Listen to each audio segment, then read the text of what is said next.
तो मैं जाऊं दादा? यस।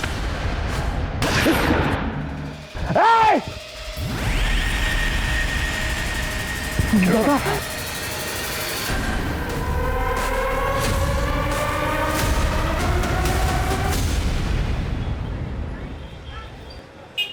ठीक है माँ जी, मैं निकलता हूँ। सुधाकर बेटा, कुछ बात करनी थी। जी। वो मेरी बड़ी बेटी को गुजरे 5 साल हो गए। भगवान ने तुम दोनों को बच्चा भी नहीं दिया। तुम शादी क्यों नहीं कर लेते? मुझे तुम्हें ऐसा नहीं देखा जाता। भगवान की मर्जी के आगे किसकी चलती है माँ जी?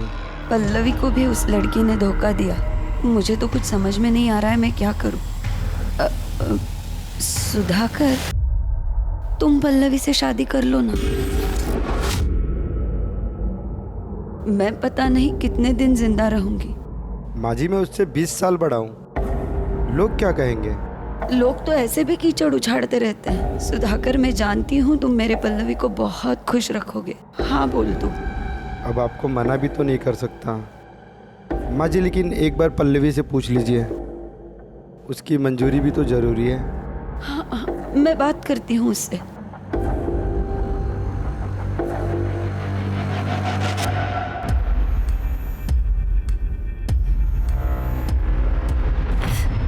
देख बेटा, सुधाकर बहुत अच्छा आदमी है। वो तुझे बहुत खुश रखेगा। तेरा किसी लड़के के साथ चक्कर होता ना तो भी ठीक था, लड़की के साथ पर आई इस पे क्या गलत है?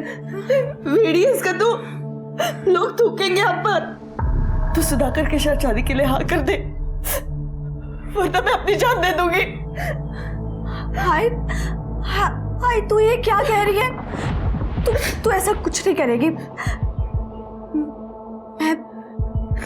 मैं शादी के लिए रेडी हूँ। आई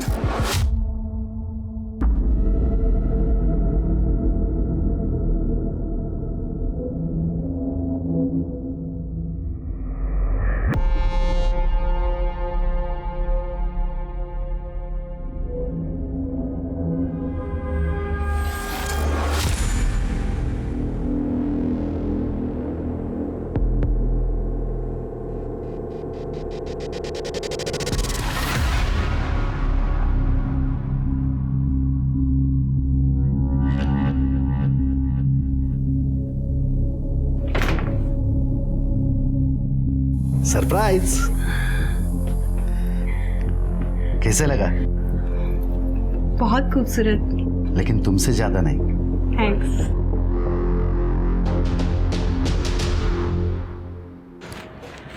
दादा, वो सीलिंग कॉन्ट्रैक्टर मेहता सेठ का फोन है, पैसे मांग रहे हैं। उनसे कहो अगले हफ्ते दे देंगे। ठीक है। मेहता सेठ का, मेरी अभी दादा से बात हुई है। दादा बोल रहे 1 हफ्ता रुको। अरे नहीं, ऐसी बात नहीं है सर। अरे क्या हुआ रामू, क्यों रो रहे हैं? मेरी माँ बहुत बीमार है, मुझे छुट्टी चाहिए। अरे जाओ। अरे सुनो, कुछ पैसे रखो और कुछ जरूरत लगी तो फोन कर देना।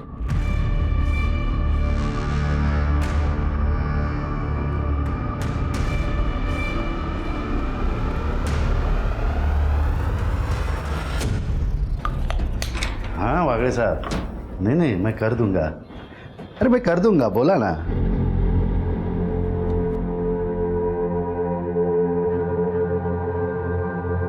पल्लवी,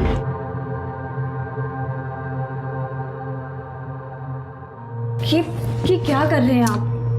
मेरा बिल्कुल भी मूड नहीं है। ठीक है, तुम्हारा मूड कैसे ठीक करना है मुझे आता है। 1 सेकंड, ये तुम्हारे लिए है। ये मुझे रात में पहन के दिखाना, मैं इंतजार करूंगा। ठीक है। मैं आता हूं।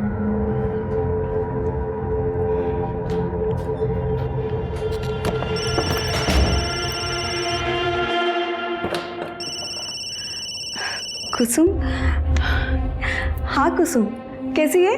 मैं ठीक हूँ, पर तुझे बहुत मिस करती हूँ। I miss you too. तुझे गुड न्यूज़ देनी थी, मेरे पति का पंचगनी में ट्रांसफर हो गया है। क्या कहा तूने? सच में? तू ऐसा कर, मेरे यहाँ पर शिफ्ट हो जा। यहाँ बहुत सारे रूम्स हैं, मैं अभी सुधाकर से बात कर रही हूँ। और वैसे भी यहाँ कोई रेंट वेंट नहीं लगने वाला, ठीक है? ठीक है।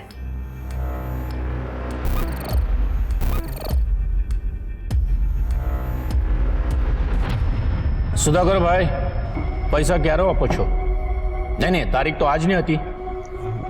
जिग्नेश भाई, अभी ये होटल का कंस्ट्रक्शन आधा है, धंधा भी शुरू नहीं हुआ है अभी। कंस्ट्रक्शन आधा है या पूरा, ये मुझे पता नहीं है। मुझे तो पैसा चाहिए, यानी वायदो आज ना तो। प्लीज़ जिग्नेश भाई, और थोड़ी मोहलत दे दीजिए ना प्लीज़। ठीक है, 2 महीने की मोहलत देता हूँ, उसके बाद में पैसा चाहिए। अगर नहीं मिला तो कैसे निकलवाना है तरीका मेरा होगा। जय श्री कृष्ण।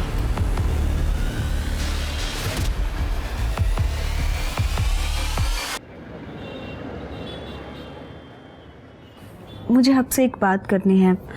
वो मेरी एक फ्रेंड है कुसुम, वो और उसके हस्बैंड हमारे ही शहर में रहने के लिए आ रहे हैं, तो मैं सोच रही हूँ कि क्यों ना हम उन्हें यहाँ अपने साथ रख लें। वैसे भी अपने पास बहुत सारे रूम्स हैं। बीवी का हुक्म सर आंखों पर। सरकार, मैंने आपकी बात कभी टाली है? बुला लीजिए।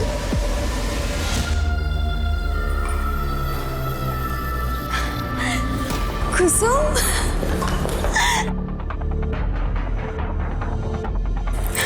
हाय। हाय। मैं अभी अपने हस्बैंड को बुलाती हूँ। Sudhakar, meet my friend Kusum and her husband Deepak. Hello sir. Hello, nice to meet you. मैंने कहा था ना आपको कि ये दोनों यहीं रहेंगे। Welcome sir. Excuse me. या प्लीज कम।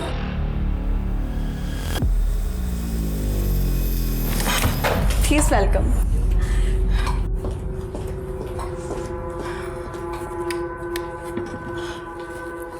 कैसा लगा रूम? एक्चुअली आपके आने से पहले ही मैंने रूम रेडी करवा दिया था। आपका बहुत बहुत शुक्रिया। ये कुसुम तो आपसे मिलने के लिए बेताब हो रही थी। चलो अभी आप दोनों सहेलियां गप्पे लड़ाओ। अब तो हम दोनों वो सब कुछ करेंगे जो शादी से पहले किया करते थे। अब मैं फ्रेश हो जाता हूँ।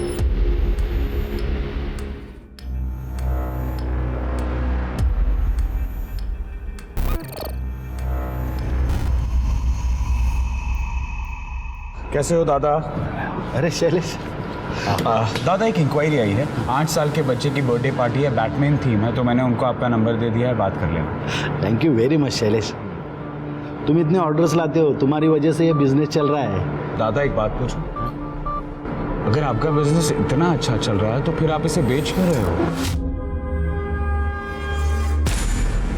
मैं ये प्रॉपर्टी बेच रहा हूँ? हाँ, तुम्हारा भाई मनोज रमणीक शाह को दोनों प्रॉपर्टी बेच रहा है।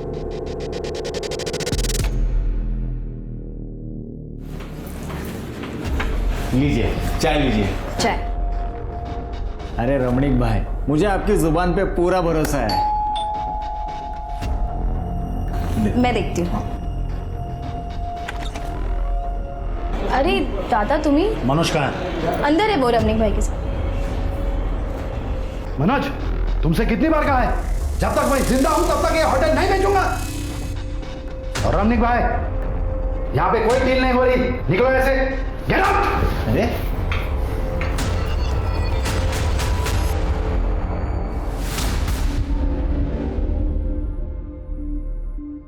आइंदा अगर मुझसे पूछे बगैर कोई डील की तो याद रखना, समझे?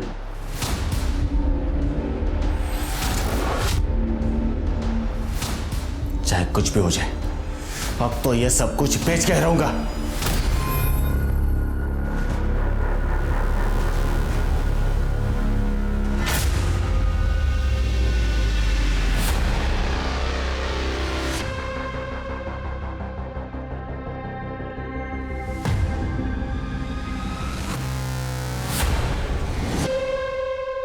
अरे हाँ भाई हाँ, बस निकल ही रहे हैं।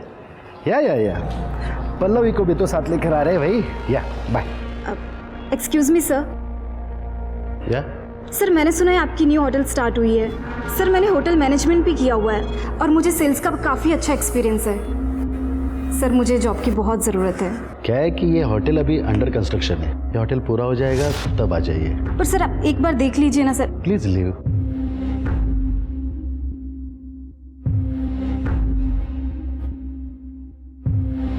रख लीजिए ना, वैसे भी होटल तो बन ही रहा है, आज नहीं तो कल स्टाफ की ज़रूरत तो पड़ने ही वाली है। And in fact she is looking very beautiful, graceful and well educated. सरकार आपके आगे कोई बोल सकता है? जैसे आपकी मर्जी। अरे हाँ भाई, निकल चुके। या सर, या thank you so much ma'am.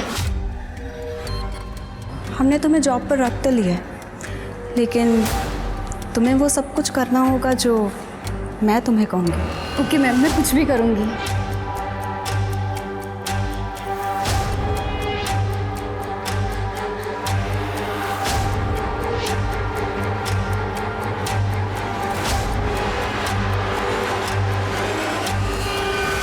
दादा 25 को अपना बैंक्वेट खाली है क्या? 25 को हाँ है।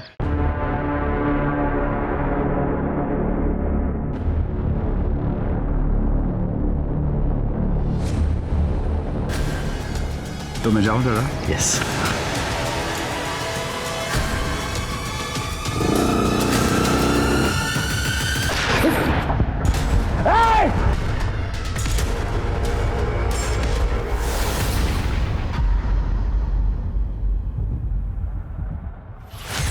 डॉक्टर साहब, इसका जिक्र किसी से मत करना प्लीज।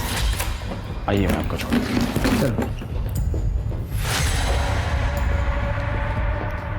मुझे बहुत ज़्यादा टेंशन हो रही है। हम पुलिस स्टेशन चलते हैं कंप्लेंट करने के लिए। अरे नहीं, शायद ये मनोज का काम होगा। पुलिस केस हो गया ना तो अपने होटल का नाम उछलेगा, बिजनेस पर असर होगा। अरे तुम टेंशन मत लो, अरे गोली सिर्फ छूकर चली गई है।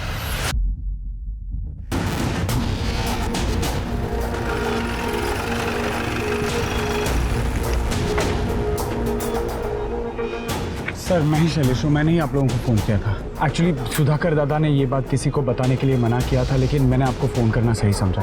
और फायर यहाँ से हुआ? फायर यहाँ से हुआ था, यहाँ पे गिर गया।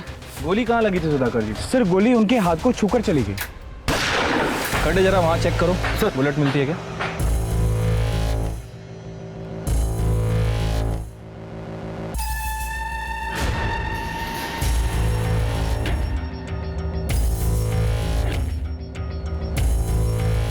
सर इधर आइए। ये देखिए सर, ये बुलेट मिली है। शायद ये बुलेट यहाँ पर लगी है और यहाँ से फिर इधर नीचे गिरी थी। कट एक काम करो, इस बुलेट को बैलिस्टिक के लिए भेजो। सर सुधाकर जी कहाँ हैं अभी? अपने रूम में आराम कर रहे हैं। ओके, यहाँ पे सीसीटीवी तो होगा ना? हाँ सर है ना। फुटेज चाहिए थी। आइए मैं दिखाता हूँ। सर गोली छूकर निकली है, कोई बड़ा जख्म नहीं है। हाँ, लेकिन फिर भी आपके ऊपर हमला हुआ है सर। अच्छा, आपकी किसी से कोई दुश्मनी, कोई झगड़ा वगैरह? नहीं सर, किसी से दुश्मनी नहीं है और हमें कंप्लेंट भी नहीं करनी है। Are you sure? 100%। ठीक है, चलो।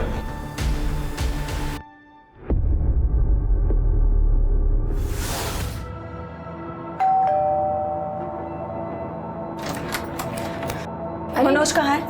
अंदर है वो। तुम्हें शर्म नहीं आती? तुमने अपने ही भाई पर हमला करवाया। वहीनी, आप ये क्या कह रही हैं? सही कह रही हूँ मैं। तुमने अपने भाई पर हमला इसलिए करवाया ना क्योंकि उन्होंने प्रॉपर्टी सेल करने के लिए मना किया था तुम्हें। वही आप कुछ भी बोल रही हो। मैं मानता हूँ भाई और मेरे सोचने का तरीका अलग है, लेकिन इसका मतलब यह नहीं कि मैं उन पर हमला करवाऊंगा। और ऐसा करने की सोचना भी मत, वरना मुझसे बुरा कोई नहीं होगा। ये वहीनी जो कह रही थी वो सच है? अरे कायपन काय बोलते कविता, तेरी कसम मैंने ऐसा कुछ नहीं किया। सर, सुधाकर पे जिस गन से फायर किया गया था उसकी बैलिस्टिक रिपोर्ट के हिसाब से वो देसी कट्टे से फायर हुआ था सर। अच्छा, और क्राइम सीन का सीसीटीवी फुटेज भी मिला है, ये देखिए। ये 2 लोग हैं, बाइक से जा रहे हैं। बाइक में नंबर प्लेट भी नहीं है सर। आई विटनेस के डिस्क्रिप्शन के हिसाब से एक का डिस्क्रिप्शन मैच भी कर रहा है, और जिसने फायर किया था वो लेफ्ट हैंडेड है। एक काम करो शिरके, क्रिमिनल लिस्ट में देखो कौन लेफ्ट हैंडेड शूटर है, और अपने खबरों को अलर्ट कर दो। ये सुधाकर ने कंप्लेंट की थी? नहीं सर। तो ये भी पता करो सुधाकर ने कंप्लेंट क्यों नहीं की। Okay sir.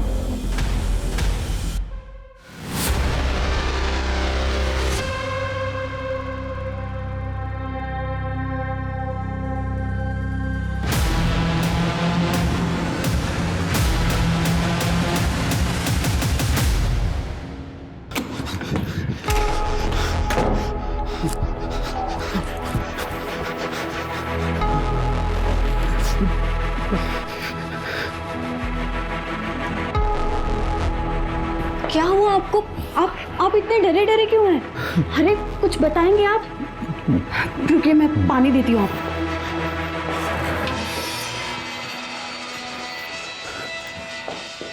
लीजिए।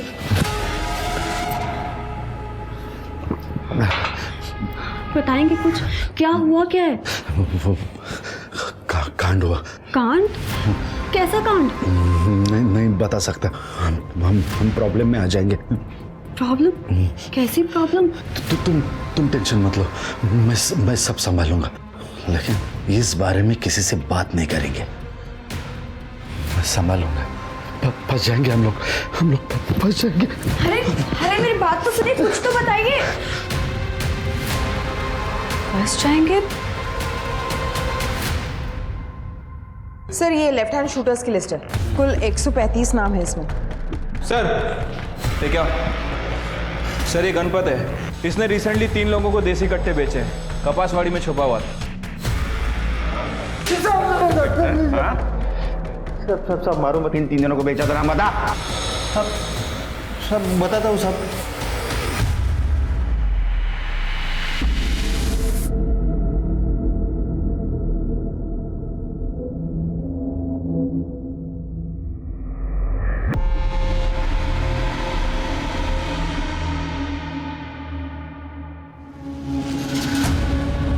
तुमने मुझे यहाँ क्यों बुलाया? हॅलो, अगं नाही, विदाऊट साखरेचा चहा पितोय. साखर बंद. नाही ना, बंद. यस सर हमारी सस्पेक्ट लिस्ट में से गणपत ने ऐसे 3 लोगों को पहचाना है जिसने उसे रिसेंटली देसी कट्टे बेचे थे। लेके आओ तीनों को। ठीक। हेलो, क्या?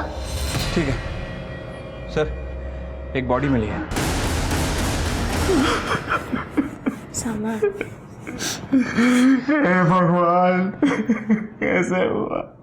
तुम्हारे भाई की लाश तुम्हारे घर के बाहर मिलती है, ये तुम्हें अजीब नहीं लगता? सर मैं खुद परेशान हूँ कि हमारे घर के बाहर मेरे दादा की लाश कैसे है। सर दादा बहुत अच्छे इंसान थे, हमेशा सबकी मदद करते थे।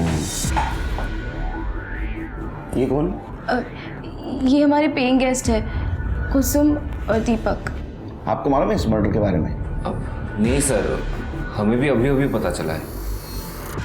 जब तक इन्वेस्टिगेशन जारी है आप लोग शहर छोड़ के बाहर नहीं जा सकते।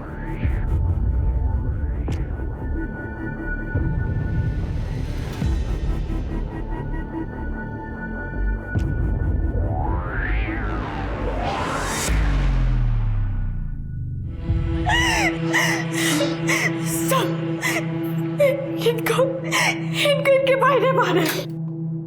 मैं सच बोल रही हूँ, वो हमेशा कहता था कि होटल में पैकेट सेल करने के लिए इनको, लेकिन इन्होंने नहीं करने दिया, इसलिए वो हमारे होटल में ना रहते हुए कहीं और रहता था।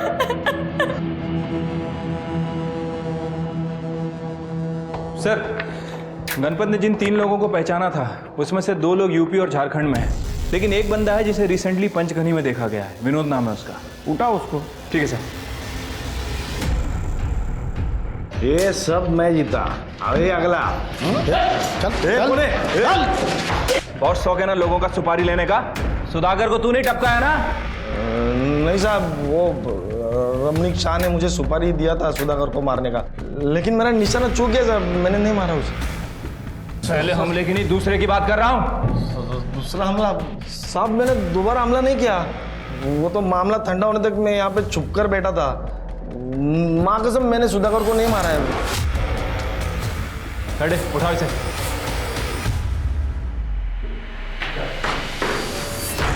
देखा है इसको? अरे सर मैं तो इसको जानता तक नहीं, मैं तो उसको पहली बार देख रहा हूँ। आपको कोई कुछ भी बोलेगा और आप मान लोगे? अरे सर मैंने कुछ नहीं किया है, मानो मेरी बात। देख रमनिक भाई, तेरी पूरी हिस्ट्री है हमारे पास। तूने प्रॉपर्टी के नाम पे जितने भी कांड किए सब पता है हम लोगों को। प्रूफ नहीं है हमारे पास। जिस दिन प्रूफ हाथ लगेगा ना, सिर्फ ठोकूंगा ना तेरी। चल निकल। सर सुधाकर की पीएम रिपोर्ट आ गई है सर। सर रिपोर्ट के हिसाब से उसकी मौत 17 सितंबर को 12 से 2 बजे के बीच में हुई। सर पर किसी भारी चीज़ से वार किया गया था, ट्रोमा की वजह से उसकी मौत हुई। कंफ्यूजन ये है शिरके कि ये सुधाकर की पत्नी पल्लवी अपने देवर मनोज पर आरोप लगा रही है कि उसने सुधाकर का खून किया। लेकिन एक बात समझ में नहीं आ रही है, ये मनोज ने अपने भाई का मर्डर करके उसकी बॉडी अपने ही घर के बाहर डंप क्यों की? सर कहीं ये काम इस रमणीक का तो नहीं है? क्योंकि इससे पहले भी बहुत कांड कर चुका है। हमारे पास सबूत नहीं था इसलिए इसे छोड़ना पड़ा। ये रमणीक और मनोज दोनों पे ध्यान रखो, और सुधाकर की पत्नी पल्लवी उससे पूछताछ करो। साहब मैं आपको एक बात बताना भूल गई। करीब 12 दिन पहले 8 सितंबर को मेरे पति डरे हुए घर पर आए थे और कह रहे थे कि कोई कांड हो गया है। कांड हुआ? कांड? कैसा कांड? नहीं बता सकता। हम प्रॉब्लम में आ जाएंगे। किस तरह का कांड हुआ था, कुछ बताया सुधाकर जी ने? नहीं सर, उन्होंने मुझे कुछ नहीं बताया, लेकिन कह रहे थे कि मुझे कि हमें जान का खतरा है। अच्छा हमें क्राइम सीन पे सुधाकर जी का फ़ोन नहीं मिला। क्या वो अपना फ़ोन घर पे भूल के गए थे? नहीं, उनका फ़ोन 17 तारीख से बंद आ रहा है। ठीक है। सर सुधाकर की 8 सितंबर की फ़ोन लोकेशन डिटेल्स। इसमें कुछ भी सस्पिशियस नहीं दिख रहा है। और सुधाकर उस दिन 3 से 3:30 के बीच में जनता नगर में मौजूद था। लेकिन जनता नगर जैसे सुनसान एरिया में क्या कर रहा था? वो भी आधा घंटा। ठीक है, जरा जनता नगर जाके चेक करो। ठीक है सर।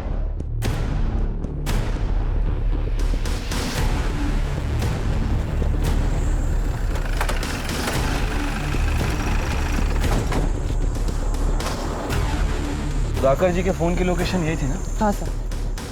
जरा चेक करो कुछ मिलता है क्या।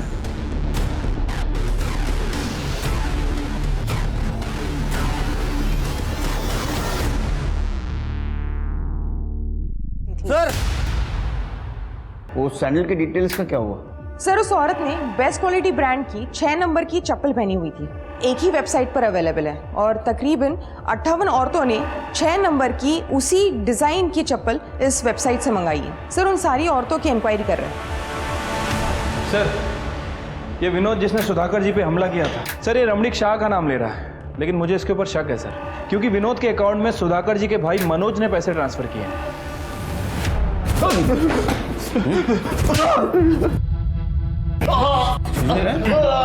तेरे बैंक अकाउंट से विनोद के बैंक अकाउंट में पैसा ट्रांसफर हुआ है। तुम दोनों ने मिलकर मारा तेरे भाई को। सर मैं मानता हूँ मैंने और रमणीक भाई ने सुधाकर दादा को मारने का प्लान किया था, लेकिन हम लोग कामयाब नहीं हुए थे सर। लेकिन सेकंड टाइम तो कामयाब हो गया ना? तो नहीं सर, मैंने पहली बार भी कुछ नहीं किया था और सेकंड टाइम तो मैंने कोशिश भी नहीं की थी। मुझे तो खुद इस बात पे पछतावा है कि मैंने सुधाकर दादा को मारने का प्लान किया भी कैसे। अरे पछतावा तेरे को तब होगा जब तू जेल में टॉयलेट को बैठेगा। और तेरे रमणीक भाई को भी नहीं छोड़ेंगे हम। चल लेके चल।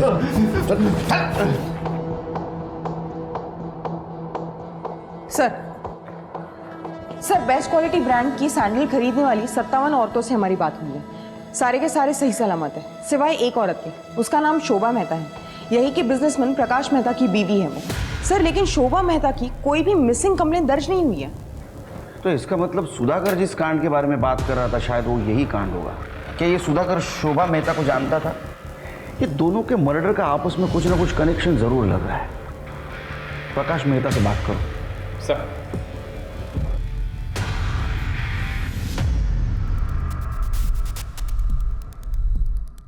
सर ये मेरी बीवी है। ये साड़ी, ये सैंडल उसी के हैं सर। तुम्हारी बीबी शोभा इतने दिनों से गायब थी और तुमने पुलिस कंप्लेंट नहीं की, क्यों? शोभा अक्सर बिना बताए अकेली ही कहीं ट्रिप पर निकल जाती थी। मैं भी अपनी बिजनेस ट्रिप में बिजी रहता हूँ, इसीलिए सर इतने दिनों से गायब है, पता ही नहीं चला सर। चलो मान लेते हैं कि शोभा बिजनेस ट्रिप पे जाया करती थी, तुम भी बिजी रहते थे, लेकिन फ़ोन करके एक दूसरे का हाल चाल तो पूछते होगे ना?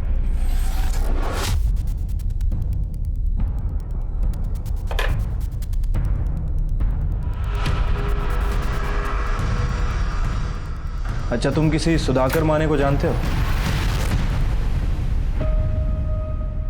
सर नहीं देखो शिरके, मैं क्या बोल रहा हूँ। सर, शोभा की पोस्टमार्टम रिपोर्ट। सर, रिपोर्ट के हिसाब से शोभा की मौत गला घोटने की वजह से हुई है, रस्सी का इस्तेमाल हुआ और 8 सितंबर को दोपहर 2 से 4 बजे की उसकी मौत हुई है, जिससे सुधाकर का टावर लोकेशन मैच होता है। सर मुझे एक बात समझ नहीं आ रही है, ये प्रकाश की बीबी शोभा इतने दिनों से गायब है और इसे कोई खबर ही नहीं, और उसने जो कारण बताया सर वो तो बिल्कुल भी डाइजेस्ट नहीं हो रहा है। ये प्रकाश की कुंडली निकालो, देखो ये सच बोल रहा है झूठ। ठीक है सर, मैं उसकी कुंडली निकालता हूँ।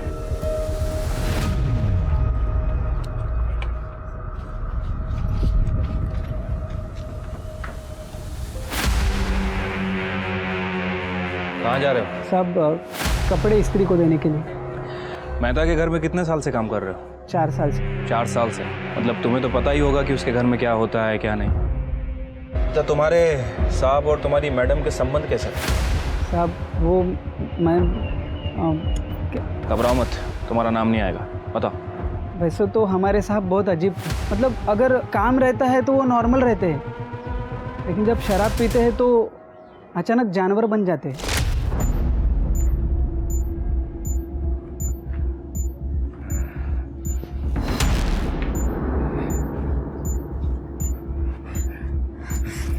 आप फिर से क्या गए? तो चलो कर। अरे बेडरूम में तो चलिए। तो ये क्या है? घर है मेरा, जहाँ मेरा मन करेगा मैं वहाँ मजे करूँ। सुन, तू मेरी बीवी है, मेरी बात माननी पड़ेगी तुझे।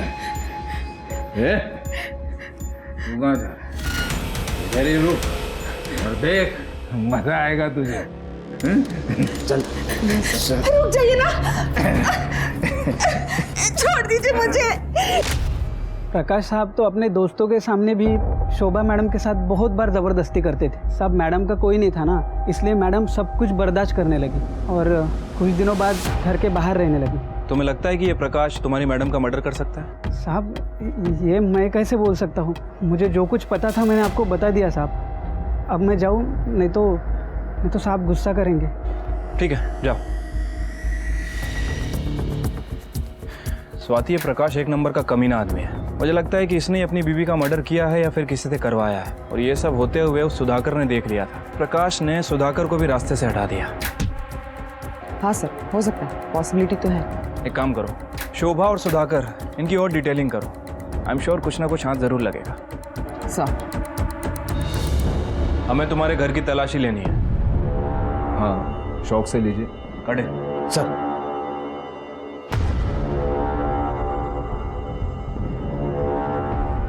सर, ये देखिए क्या मिला। तुम्हारी बीवी ने 4 महीने पहले अबॉर्शन करवाया था। ये बात तुमने हमें पहले क्यों नहीं बताई? सर मैं तो ये भी नहीं जानता था कि वो प्रेग्नेंट है। तो फिर ये रिपोर्ट कहाँ से आई? सर पिछले कई महीनों से हमारे बीच कोई फिजिकल रिलेशंस थे ही नहीं। देखो, जो भी है सच सच बता दो, वैसे भी तुम ज्यादा दिन तक बचने वाले नहीं हो हमसे। सर, शोभा के कॉल रिकॉर्ड में एक पर्टिकुलर नंबर मिला है जिससे शोभा लगातार 6 महीनों से टच में थी। लेट नाइट्स कॉल्स भी किए गए और बहुत सारे रोमांटिक मैसेज भी भेजे गए, और सभी मैसेज का शोभा ने जवाब भी दिया है। इसका मतलब इसका कहीं एक्स्ट्रा मैरिटल अफेयर चल रहा होगा। हाँ सर, हो सकता है, लेकिन शोभा ने यह नंबर अपने फ़ोन में सेव नहीं किया था। हो सकता है कि उसे डर था कि शायद ये बात उसके पति को पता चल जाए। हमने पता किया है सर, ये नंबर राजीव देशमुख के नाम रजिस्टर्ड है, और शोभा के घर में हमें उसकी अबॉर्शन रिपोर्ट मिली थी। उससे कुछ खास इन्फॉर्मेशन नहीं मिली, लेकिन इस राजीव देशमुख का फ़ोन 8 सितंबर को उसी जगह एक्टिव था जहाँ शोभा की बॉडी मिली, जनता नगर। तो हो सकता है राजू देशमुख ने शोभा मेहता को मारा हो।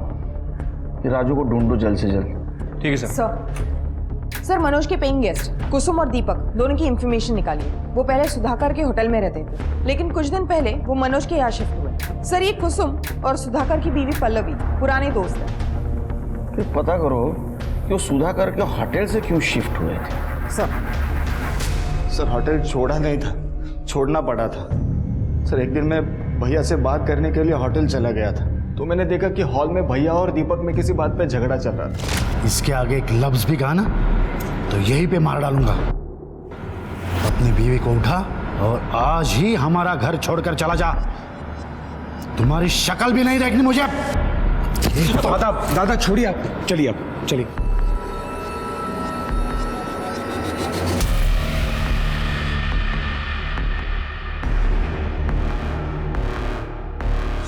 क्या हुआ भैया, इतना गुस्से में क्यों थे? वो तो मैं अभी बता नहीं सकता, लेकिन उन्होंने कहा है कि घर छोड़ के जाने के लिए। फिलहाल तो मुझे एक रहने के लिए बंदोबस्त करना होगा। तो एक काम करो ना, मेरे यहाँ एक कमरा खाली है, तुम और तुम्हारी बीवी आ जाओ। यहाँ जितना रेंट दे देते हो उतना ही दे दो। सर मुझे पैसों की बहुत ज़रूरत थी, इसलिए मैंने दीपक और उसकी पत्नी को अपने घर में रहने के लिए कहा था। होगी ना पैसों की जरूरत, क्योंकि भाई की सुपारी देने में तेरा पूरा पैसा खर्चा हो गया था। ये झगड़ा किस टाइम और किस वक्त हुआ बता दो। सर राजीव देशमुख की डिटेल्स निकाली हैं, पता चला है कि उसकी मौत 1 साल पहले ही हो गई थी। अच्छा, इसका मतलब उसका नंबर कोई और यूज कर रहा है। ये राजीव देशमुख के बारे में पता करो, माजरा क्या है। ठीक है सर। सर सुधाकर के होटल की 11 तारीख की सीसीटीवी फुटेज।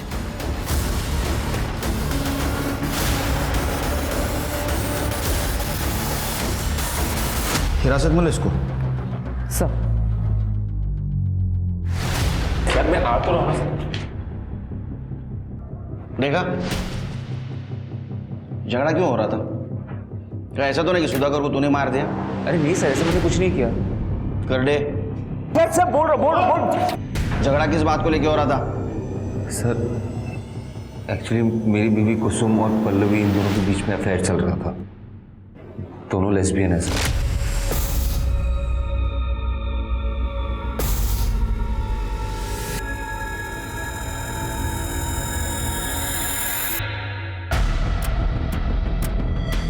अरे आ गए तुम? उन दोनों पे मुझे शक होने लगा था।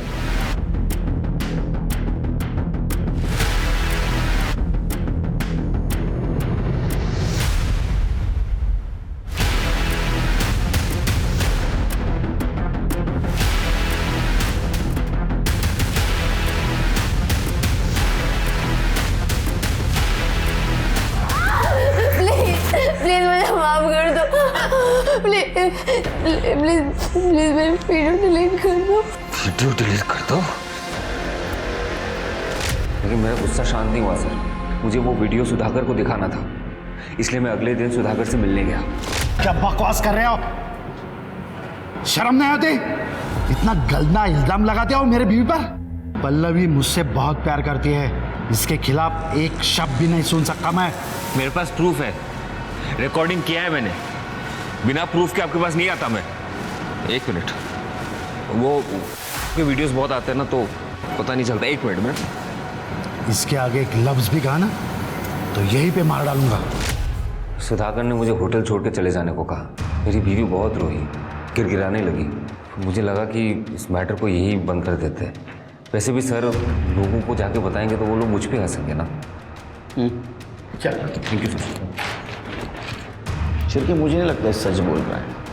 अच्छा, वो सीसीटीवी में सुधाकर का दोस्त शैलेश भी दिख रहा था, मतलब इस झगड़े के बारे में उसको पता था। हमसे क्यों नहीं बोला उसने? ये सब मैं कैसे बताता सर? बड़ी शर्म की बात। सुधाकर अपनी बीवी पे बहुत भरोसा करता था, लेकिन एक दिन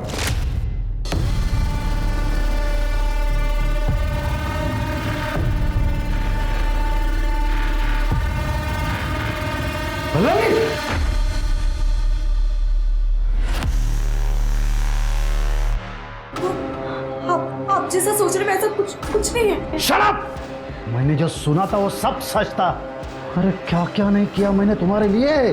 दुनिया से लड़ने को तैयार था मैं, मेरी जिंदगी बर्बाद कर दी तुमने। सुधाकर बहुत गुस्से में था। उसने मुझे सब कुछ बताया था, लेकिन मुझे चुप रहने के लिए कहा था। सर, सुधाकर पल्लवी को डिवोर्स देना चाहता था, लेकिन पल्लवी नहीं चाहती थी कि वो डिवोर्स ले। मुझे कहने में भी बड़ा अजीब लग रहा है। ये आप लोग क्या कह रहे हैं? मैं मेरे पति की मौत से पहले इतना ज्यादा परेशान हूँ और आप लोग मुझ पर इतना बड़ा आरोप लगा रहे हैं। मेरे और मेरे पति के बीच में कोई प्रॉब्लम नहीं थी सर। हम दोनों में बहुत ज्यादा प्यार था। आपको किसी ने बहकाया है सर। आगे ठीक है, पकड़ के रखो उसे। सर, सुधाकर जी के मोबाइल में किसी ने दूसरी सिम डाल के यूज करने की कोशिश की है। कर्डे ने उसे पकड़ लिया है। चलो।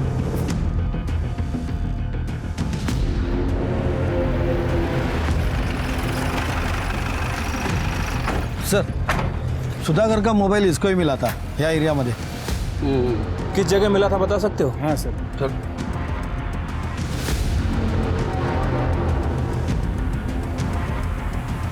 यही वो मुझे फोन मिला।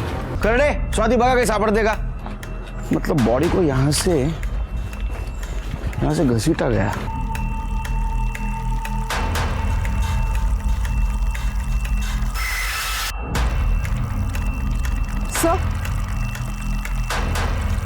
सर ये देखिए, ये चेन मिली है। तो मारने वाले की हो सकती है।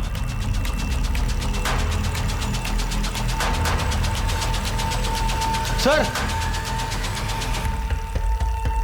ये देखिए सर, खून लगा हुआ रॉड मिला है। फॉरेंसिक को भेज दो। पेंडेंट किसका हो सकता है? घरी आल्यानंतर हिशोब करू। आता ठेव। सर, राजीव देशमुख के बारे में पता किया है। सर, इसका एक भांजा है जो अक्सर इससे मिला करता था। इससे हम पहले भी मिल चुके हैं। सर लैब ने कंफर्म किया है, क्राइम लोकेशन पे जो सूखा खून मिला है वो सुधाकर का ही है। और वो जो पेंडेंट है वो किसका है ये भी पता चल गया है। किसका? इसे पहचानती है? हाँ सर। क्या मैं वहां मिला जहाँ सुधाकर का खून हुआ था? ये पेंडेंट मेरा है सर, मैं मानती हूँ, लेकिन ये पेंडेंट मैंने किसी और को दे दिया था। मेरे पास सबूत है सर। ये देखिए आप।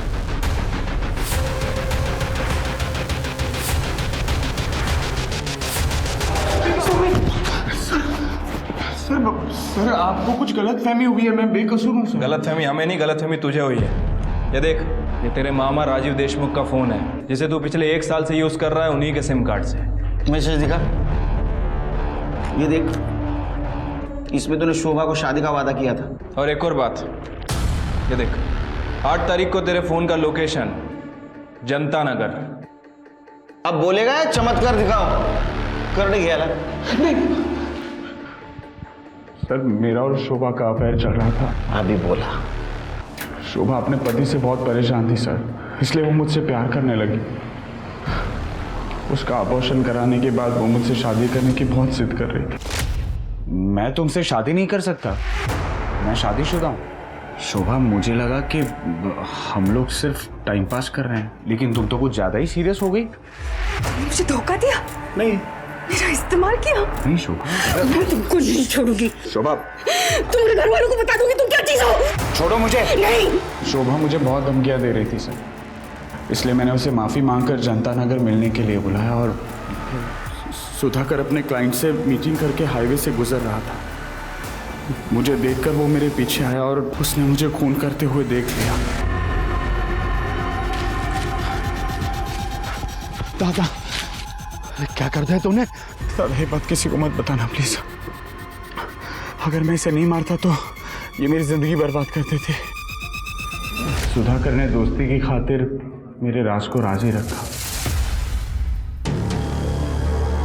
ये हमें वहां मिला जहाँ सुधाकर की लाश मिली, और ये रॉड जिससे तुमने सुधाकर को मारा था, तुम्हारे फिंगरप्रिंट्स है इसके ऊपर।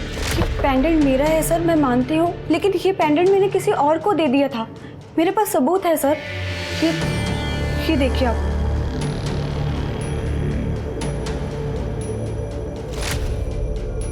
स्वाति, पल्लवी ने मुझे बताया कि सुधाकर को हम पर शक हो गया है और इसलिए वो मुझसे नाता तोड़ रही है। मैं फिर पल्लवी से मिलने होटल गई। आप जैसा सोच रहे वैसा कुछ भी नहीं है। अरे क्या कुछ नहीं है? मैंने मेरे आंखों से देखा है। आपने सब कुछ गलत देखा है, ऐसा कुछ नहीं गलत नहीं देखा है मैंने। विश्वासघात किया है तुमने मेरे साथ। आप गलत समझ रहे हैं, ऐसा कुछ भी नहीं है। मुझे यकीन हो गया सुधाकर हमारे रिश्ते के बीच आ रहा है। वो मुझे पल्लवी से मिलने नहीं देगा। ये सोचकर मेरी बेचैनी बढ़ती गई। मैं पल्लवी को फिर से खोना नहीं चाहती थी सर। मैंने फिर सुधाकर से बात करने की रिक्वेस्ट की और उससे मिलने बुलाया। तुमने मुझे यहाँ क्यों बुलाया? जैसे तैसे उसकी लाश को घसीटते हुए मनोज के घर के पास ले गई ताकि आप लोगों को मनोज पे शक हो, क्योंकि उनके झगड़े के बारे में सबको पता था।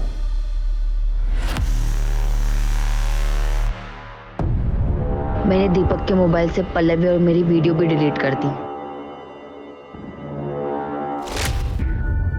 जिस पल्लवी के लिए तुमने इतना सब किया, उस पल्लवी का मोनिका के साथ अफेयर शुरू हो गया। क्या? नहीं, ऐसे नहीं हो सकता। पल्लवी मुझसे प्यार करती है। ये झूठ है। ये सच है। पल्लवी का दूसरा अफेयर मोनिका के साथ चल रहा था और इसीलिए वो तुम्हें अपने से दूर करना चाहती थी। और सुधाकर का और उसका झगड़ा भी इसी बात को लेकर हो रहा था।